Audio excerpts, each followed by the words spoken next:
That's like close to the tower. Yeah, the first traffic circle, I think. Yeah. This in my mind where it was. First traffic circle. Yeah. So the actual route is not. Good evening. I'd like to call a regular council meeting for Monday, October 25th to order at 6 p.m. Hello to members of the public watching the live webcast or to those watching the recording on our website at a later time. We have all 7 members of council in the chamber this evening. We do have members of staff participating from the chamber but also participating via Zoom. I'd like to begin with respectfully acknowledging that we are holding this evening's meeting in the territory of the Wasanich Nations, the Tsawat Nation, the Sartlip Nation, the Pakwitchin Nation, the Sycam Nation, and the Malahat Nation. And we express our gratitude for their stewardship of these lands and waters for millennia, and that our non-Indigenous culture has the opportunity to live in this remarkable place. Turning to approval of the agenda, we just have one additional item. We do have on the agenda Councillor Duncan providing a council report, and the addition would be her written report. If I could have a motion, please. Move the agenda as amended. Second. All in favor? None opposed, motion carries. Thank you. We have no public participation, no one to speak in public participation this evening, either in the council chamber or registered via Zoom. And we have no public hearings. We do have a speaker registered to present this evening, and I turn to Ms. Nelson if she is in attendance. I'm sorry, she hasn't arrived, no. Okay. Would it be appropriate for us to move on, and if she does attend, we could resequence that? Sure. Thank you. We'll turn to number 5, section 5 bylaws. We have 3 to consider this evening. The first is new on our agenda, and that is bylaw number 2197, off-street parking and loading amendment number 3, bylaw to allow outdoor seating in required private parking spaces. And we'll turn to staff for an introduction of their report, please.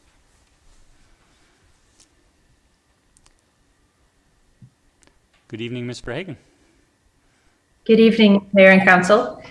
So this bylaw 2197 was an amendment adopted by Council in June 2020 as a pandemic measure to allow outdoor seating for restaurants and cafes in a portion of the off-street parking spaces. So those are spaces on private property.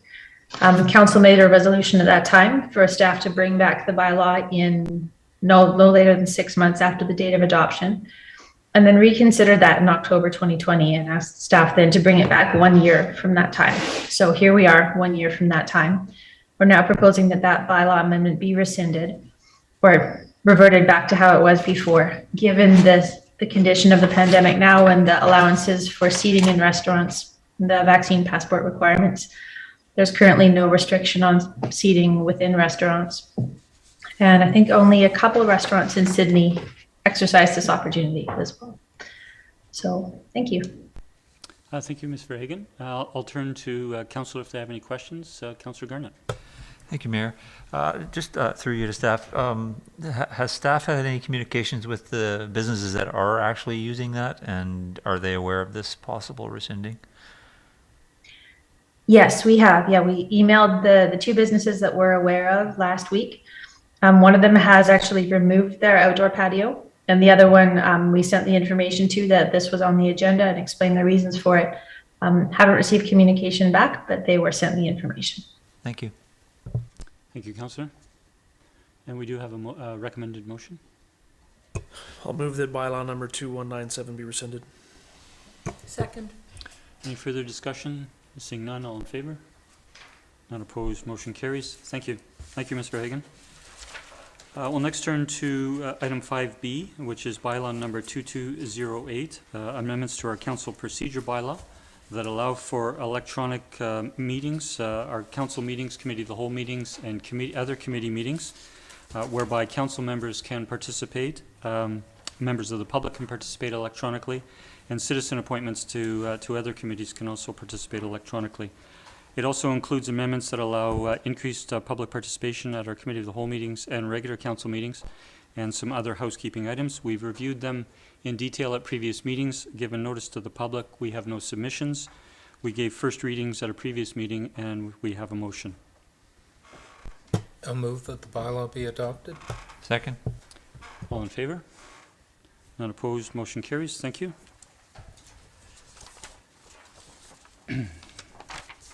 The last is bylaw number 2218, a new tax exemption bylaw to exempt the public parking lot on 3rd Street from taxation. We've reviewed at a previous meeting and given readings to that, and we have a recommendation. I'll move the bylaw be adopted. Second. Moved and seconded, all in favor? None opposed, motion carries. Thank you. We have no development permits or development variance permits on the agenda this evening. We'll turn to adoption of minutes. We have 3 sets. The first is the minutes from our regular council meeting of October 12th. Move adoption. Second. Any errors or omissions? Seeing none, all in favor? None opposed, motion carries. And we have those minutes from our special council meeting of October 14th. Move adoption. Second. Any errors or omissions? Seeing none, all in favor? None opposed, motion carries. And the third, minutes from our special council meeting of October 18th. Move adoption. Second. Any errors or omissions? Seeing none, all in favor? Motion carries. Thank you. We have no business not completed at a previous meeting. However, under Section 9, we do have rise and report from a special in-camera meeting on October 14th. This is for information purposes. It's with regards to our 2019 to 2022 strategic plan, and the motion is that staff bring forward the updated draft strategic plan for consideration at an open council meeting. I'll next turn to my mayor's report. I have 4 items this evening. The first is I want to acknowledge, give a big shout out to town staff, several staff members and members of the public, and several colleagues on council who attended Tree Appreciation Day a week ago Saturday in Melville Park. I want to give a special shout out to our arborist, Mike Pryor, who did a lot of preparation that it made it easier for all to plant those trees, several dozen. And also thank you to staff for the arrangements. This was the 2nd annual Tree Appreciation Day for the seedling giveaway that we did this year, and there were some more species available to members of the public, and I saw those going, which was nice. So thanks to all for that. On the same day, the Friends of Shoal Harbour held their annual All Buffleheads Day at the Yardwell Access on Roberts Bay. And as many will know, the federal bird migratory sanctuary was established in Shoal Harbour in 1931, so this was the 90th year of celebrating that. The Buffleheads were on hand, and we had a special guest along with other elected officials in the region. We had Her Honor, Lieutenant Governor Janet Austin in attendance, and she also happens to be a birder. Want to acknowledge Bob Pert, the current chair of FOSH, for making all the arrangements for that day, and to other council colleagues who attended as well. This past Saturday, I was able to attend on behalf of Councillor Wainwright, who is our trustee on the Vancouver Island Regional Library Board, and his alternate, Councillor Fallett. I was able to attend an event at the Sidney North Saanich Library branch, and it was the provincial government has made a proclamation that this month is Library Month, and Minister Josie Osborne of Municipal Affairs was on hand. There was executive there from Viral from the Nanaimo office, and all staff from the library. It was interesting to have a tour and see how the library has managed through the pandemic and adapted during the pandemic. And it was an impressive tour. Minister Josie Osborne chose the Sidney North Saanich branch out of the 39 branches in the system to come and give that proclamation. And the staff at the library certainly appreciated that. The last item is with regards to Beacon Wharf, and just out of following up some media interest last week, some recent social media interest, I just wanted to give an update where we are in our process at the town. And I begin by saying that Council very much appreciates that the current wharf, Beacon Wharf, is iconic, and it's been a part of our waterfront and town character for many decades.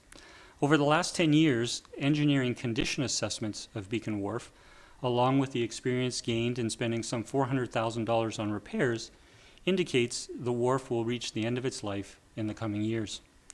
A major change to the wharf is not imminent. It will likely be several years before the wharf is removed or replaced. But our council felt it was prudent to start the planning process early, during this council term. This allows us to take the necessary time to plan for the wharf's future with input from the community. The planning process has included an in-depth review of options to replace or not replace the wharf at the end of its life. This fall, the town held extensive public engagement to provide information and gain feedback on Beacon Wharf options. These efforts included all information being available on the town website, a special edition of our Town Talk newsletter, open houses with scale models of 3 different wharf structures, and a survey that included a section to submit ideas. The town has received over 1,000 survey responses, as well as letters from the public. All of the individual survey responses and letters will be available to council when they are published in the agenda package for a council meeting in November, and thus available to the public as well. I want to assure members of the public that we are listening, and we will consider all viewpoints when we determine next steps in the Beacon Wharf process. Thank you. I'll next turn to Councillor Duncan's report. I just want to acknowledge that Councillor Duncan is our council representative on the Capital Regional District Water Commission, and along with Councillor Fallett, they are representatives to the Sandwich Peninsula Water Commission and the Sandwich Peninsula Wastewater Commission. Councillor Duncan. Yeah, thank you. So at the last meeting of both the Regional Water Commission and the Sandwich Peninsula Water Commissions and Wastewater Commissions, we were receiving the 2022 Community Needs Report and budgets for those committees. And so I'm going to kind of give a brief overview. I've included a report with all of the financial summaries in there for the general public. It'll now be included with the agenda. But 2022 will be a transitional year in between kind of 2 5-year plans. So there will be a much more robust 5-year planning coming up next year. And this one is just kind of wrapping up the 5-year plans that have already been in place.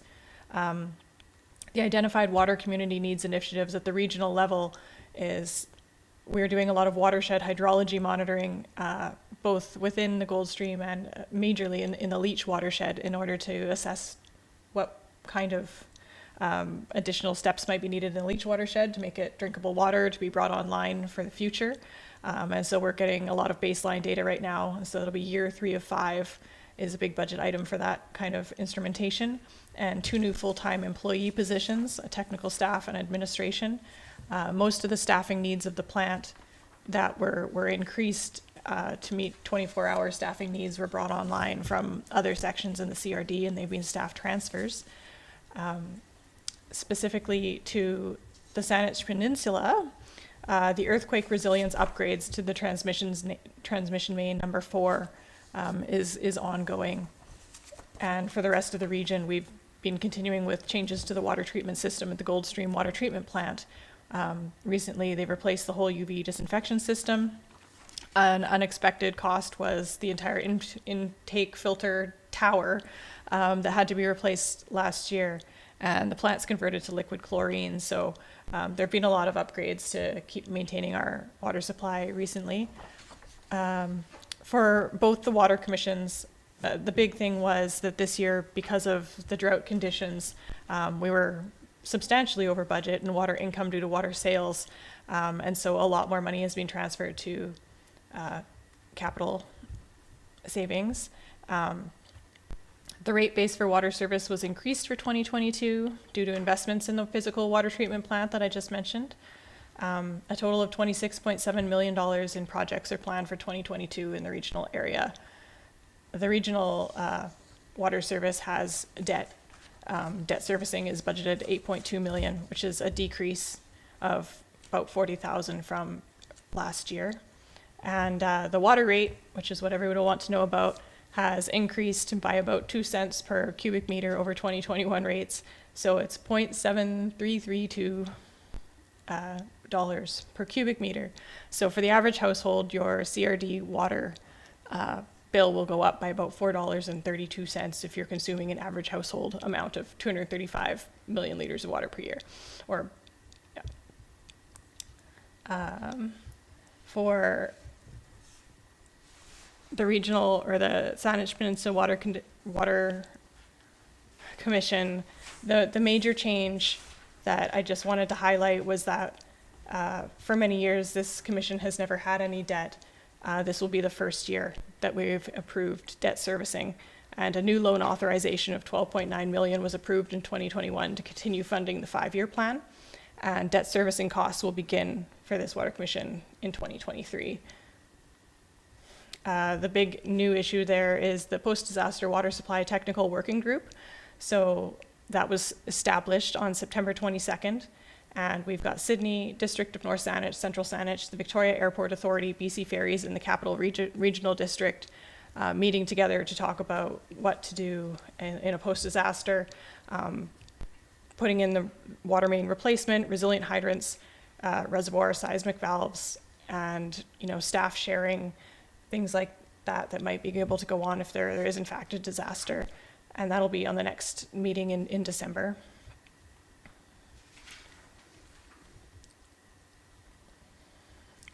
So for the wastewater commission, we're looking at also funding for 2 new staff, and this is a CRD cost.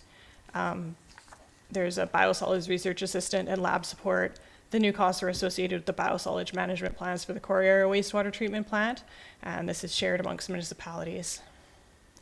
We will be having specific to the Saanich Peninsula upgrades to the wastewater trunk sewer and continuing work on Peninsula First Nations lands, connections, and infrastructure. I guess the important thing there to bring out is the value of the 5-year capital plan is about $7 million.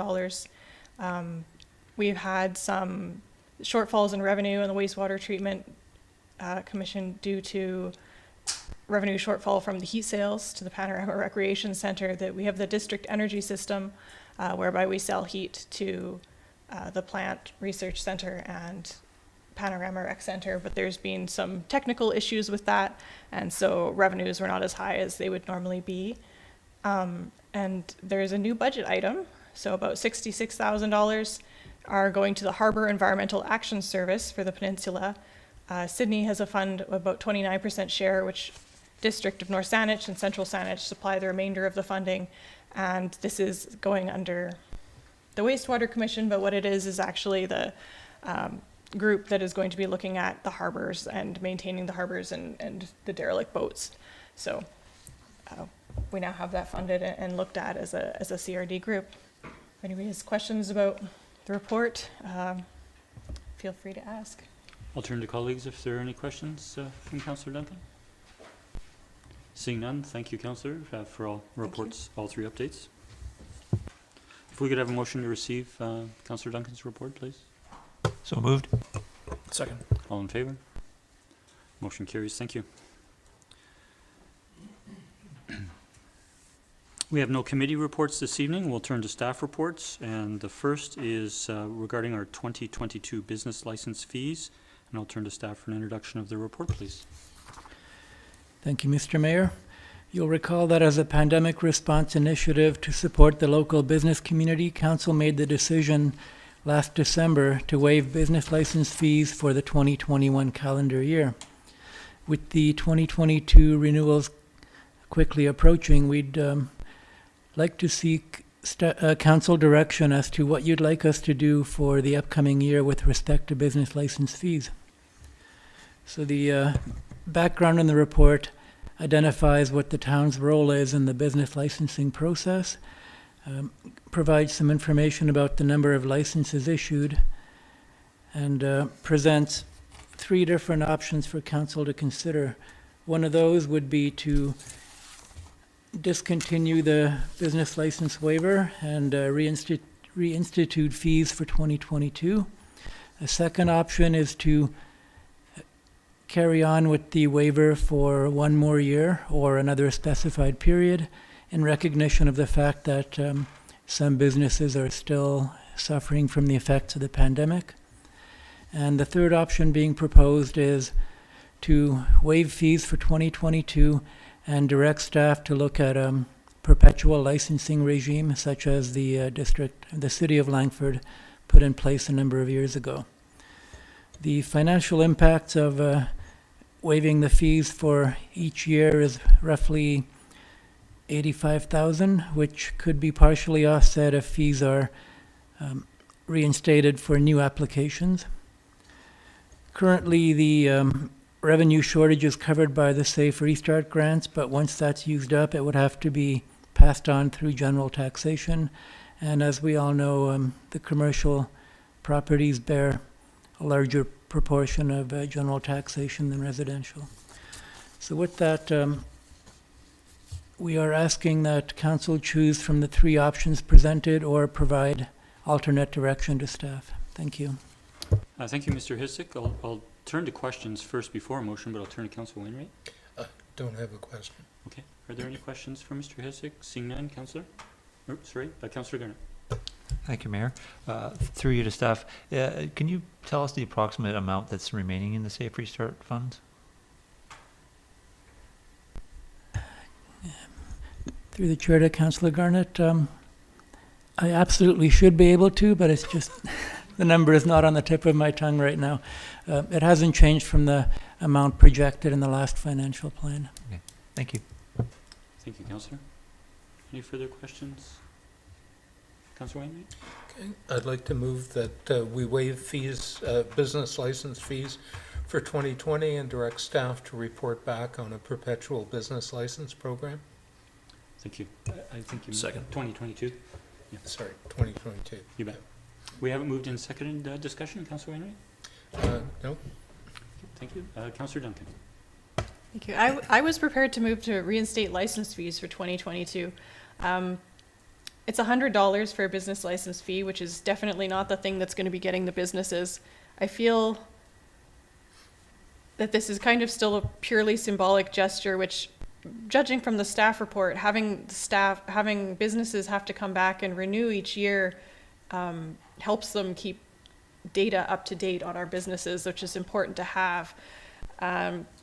So I don't really see the benefit of waiving the fees, and certainly not for a perpetual business license program for so little benefit, when really this is just another symbolic action. And I feel the public at this point, 18 months in, has probably lost all appetite for symbolic actions, when the things that's threatening their businesses is not a $100 license fee. So I will vote against this motion. Thank you, Councillor. I'll turn to Councillor O'Keefe and then Councillor Fallett. I'm also more inclined to reinstate the license fees for 2022, as Councillor Duncan says. The cost, $100, isn't something that's going to make or break any business in Sidney. I agree. It was more of a symbolic gesture.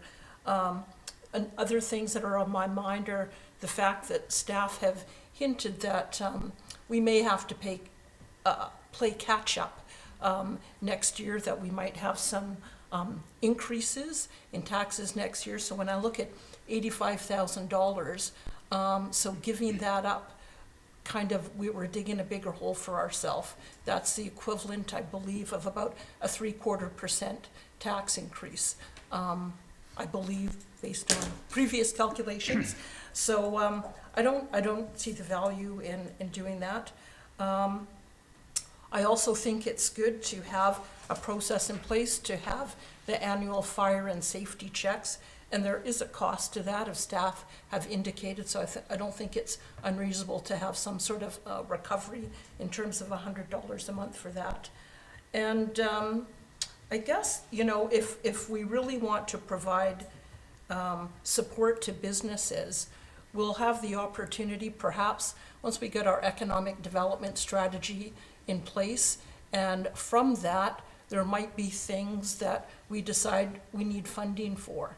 And so if we're concerned about supporting our business community, I would rather have that $85,000 sitting there, perhaps available. I think something like that, all pooled together, we would be in a better position to do something rather than give each business a break for $100. And then the final point I think that staff made that I think is important is in terms of keeping up-to-date information. And so going through that process where they have to do that, we really struggled, it seemed this year, to respond, or when COVID first started, we had no up-to-date information on businesses. And now that staff have made it mandatory to renew your license and provide that updated information, I wouldn't want us to lose ground on that. I'm also looking forward to, staff have indicated they're looking to come up with perhaps an online process that would make administration easier. So I will vote against the motion and look to reinstate them in 2022. Thanks. Thank you, Councillor. I'll turn to Councillor Fallot, then Councillor Rintoul. Thank you. I agree with what the previous two speakers have said. And I too looked at this as, I was first of all surprised that the business license program was not revenue neutral. So, so that was an eye-opener for me. The other thing is I look at, as Councillor O'Keefe was just saying, the whole amount of money rather than $100 approximately per business for their license, look at the $85,000 as a total. We're looking at it this year of potentially pulling it out of the COVID restart fund, and I would ask, is that the best use of the $85,000? Does our community as a whole benefit from waiving the business license fees? And I don't have an alternative in mind for the use of the $85,000, but I will say I don't think that that is the best gain for our community. I also would look at saying if there are ways to improve how we gather the information from our business owners to streamline things, to make it more efficient so that it isn't quite as administratively top-heavy for our community, then that's what we need to do. But I will not be voting in favor of this motion. Thank you. Thank you, Councillor Fallot. I turn to Councillor Rintoul. Thank you, Mayor. I think what's proposed with respect to the motion that's before us likely leads us to some efficiencies and a perpetual business license program similar to what Langford has introduced is one less bureaucracy. I agree it's $100, and for businesses, for many businesses perhaps that's not material. For some, clearly it would be. For others, clearly the administrative bureaucracy that's presented through an annual program, maybe this is a step to help businesses in terms of their own efficiency as well, and not least of which, the town's efficiency. As Councillor Fallot noted, I too was surprised that the program isn't revenue neutral, and that it costs us to administer this program despite the revenue that's being generated. I'm interested to see what a perpetual business license program could look like, and if that could help get us to a cost-neutral scenario. I'm assuming it would include the voluntary opportunity for businesses to provide updates. That we would like to have that data to be able to track, and I would certainly think that all new businesses and their applications would include enough data to establish and to maintain some record keeping on businesses in the community for the type of metrics that we'd like to see. If we didn't have safe restart funding available, I might scratch my head and give pause, but we do, as is identified in the report, and I think probably that's a good use of that funding to provide some aid to our business community in the next fiscal year. So I think I'm still comfortable supporting the motion that's on the floor. Thank you, Mayor. Thank you, Councillor. I'll turn to Councillor Wainwright and then myself. Thank you, Mayor. So I hadn't actually proposed this as a COVID measure. There's been discussion in the past of not charging for business licenses, having a zero fee. So that actually was the reason I proposed it. There is a question, I guess, whether this is a service for businesses or whether the town is simply monitoring the businesses, and that it could be a function that should actually be funded out of general tax revenue rather than borne by the businesses. I have limited personal experience, but I pay a business license for my home-based business, and I can't imagine that I get anywhere near $100 worth of value for that on an annual basis. I can see that you might want to charge a fee if you're doing fire inspections and things like that, but then maybe you should charge the fee for the fire inspection and not for the building permit license. So I am really open to the idea of having a hard look at this, and I wasn't actually proposing it as a COVID measure, so please don't misunderstand that. It's not about optics for, related to COVID. Anyway, thank you. Thank you, Councillor. I have one or two questions from staff before my comments, and that is, I don't mean to put you on the spot, Mr. Hissick, but commercial tax revenue to the town of Sidney, commercial tax revenue is in excess of $1.8 million a year. That sounds about right. Thank you. And the second is with regards to revenue neutral. I guess there's different aspects of the business license or what service town provides to businesses. And I can see that if we were including the annual fire inspection costs as part of the business license revenue neutral, that it would not be revenue neutral. But in terms of issuing new business licenses and going through the renewal process, $85,000 does not cover the staff time to do that? The bulk of the cost is the inspections, not so much the renewal itself, although there are costs for that as well in terms of maintaining and upgrading the required software, a bit of staff processing, but by far the largest cost to the town is in the inspections. And one could argue that's not necessarily a service just to the business, but to the community at large. And sorry, just for clarification, when you say inspection, you're referring to the fire inspection, not inspection that might be necessary when they're first applying? There is some processing from the building department as well as planning upon initial application, but the only ongoing annual work is really the fire inspections. Thank you. I, like Councillor Wainwright, was not considering this a COVID measure. The business community at large has considered it a benefit to have business license fees waived, not so much for the cost, because they are paying more than $1.8 million in taxes a year. It's that they pay those level of taxes, and then they're asked for another $100 each year. When we look at, and so I think it's efficient not to have to request and process those and follow up on those payments on an annual basis. I think it must be close to revenue neutral if you're not taking into account the fire inspections. And in the staff report, I want to highlight two things. One is that we've heard other councillor comments on, and one is with regards to collection of information. Under the information Mr. Hissick provided, he said that in a scenario, perpetual business license scenario, where you were charging fees on a one-time basis when they initially got their business license, if there was no fee attached to renewals, we could still have a system whereby you were collecting the information. And that system was put in place this year. Businesses received, as part of their license renewals this year, a request for updated information, and they provided it. We've heard from staff. We approved in our budget earlier this year to implement new software that will streamline the processing of business renewal, new and business renewal license applications, and I think that's going to make it even more revenue neutral once that is in place.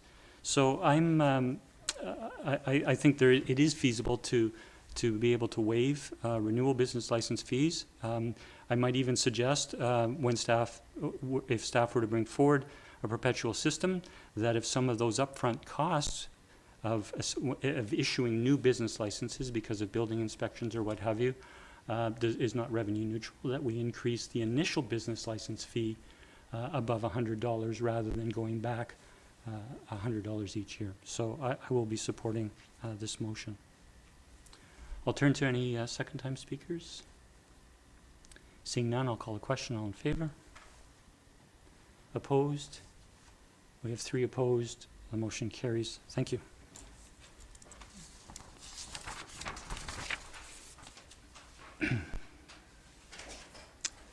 We'll next turn to item 13B, which is the budget variance report for third quarter of 2021. And I'll again turn to Mr. Hissick for an introduction of his report.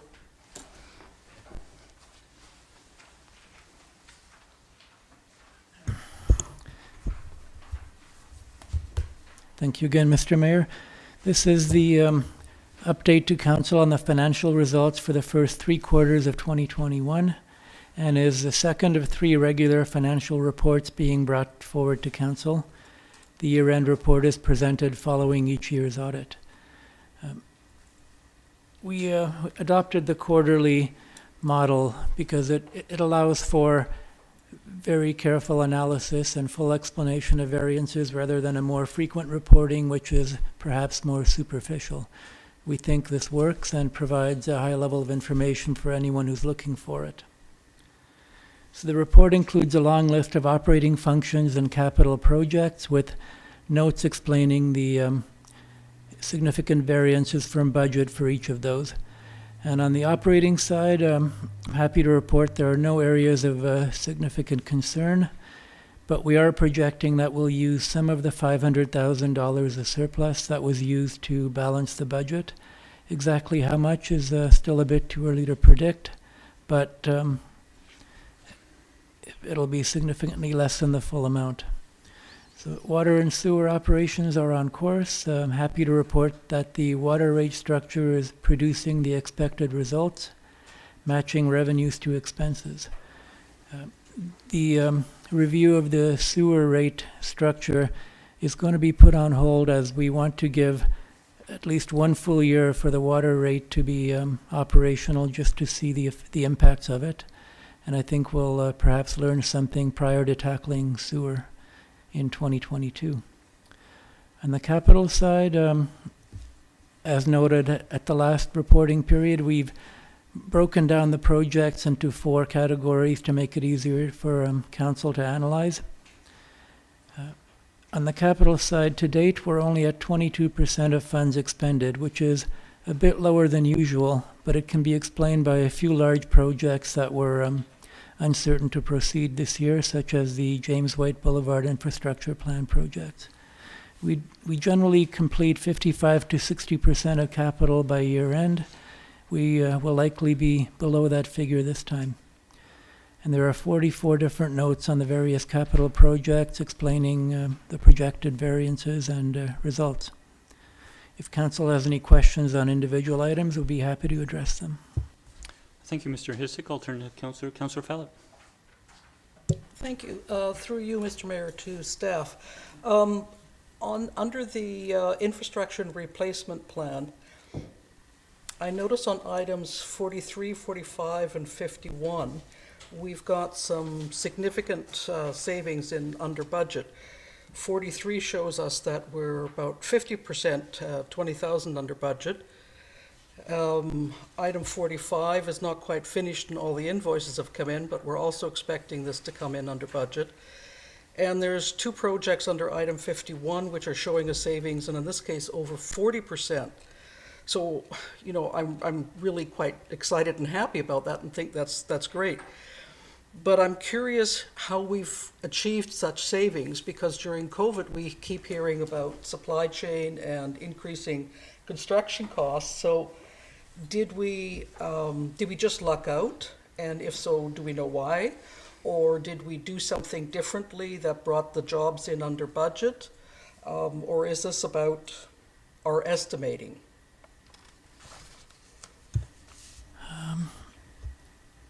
I suspect that we won't be as far under budget on some of those as currently indicated, because while there might be near completion, sometimes the invoicing lags behind a little bit.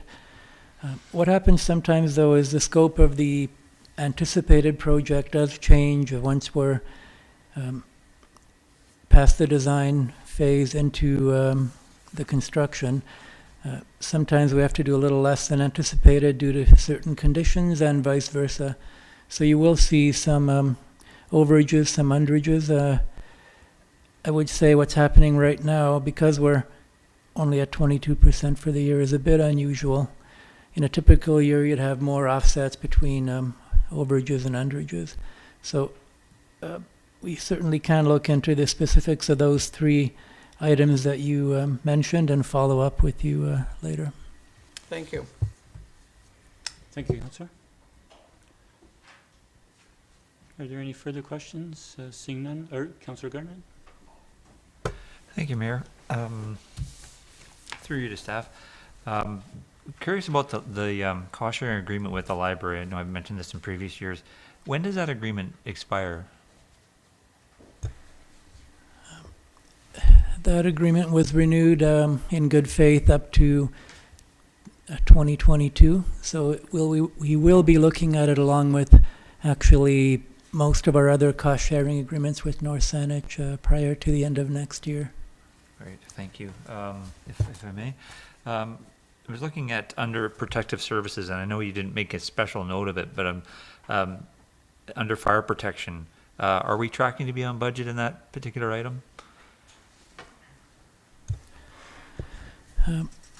We are tracking to be on budget, despite the fact that the overnight coverage proceeded for much longer than anticipated. But what has not yet been factored into those numbers at all is the recovery for the wildfires. So that should offset, if we had any overages in the fire department, they'd be more than offset by those recoveries. And one more, if I may. Under the sculpture walk purchases, recollection was that we had one that was purchased and donated to the town this year. So I'm just curious as to why. It's not a lot of money, but I'm just curious as to why it's over budget there. I believe that was due to installation costs being slightly higher than expected. Thank you. Thank you, Mayor. Thank you, Councillor. Councillor O'Keefe. Thanks. Councillor Garnett just made me think of something in regard to protective services.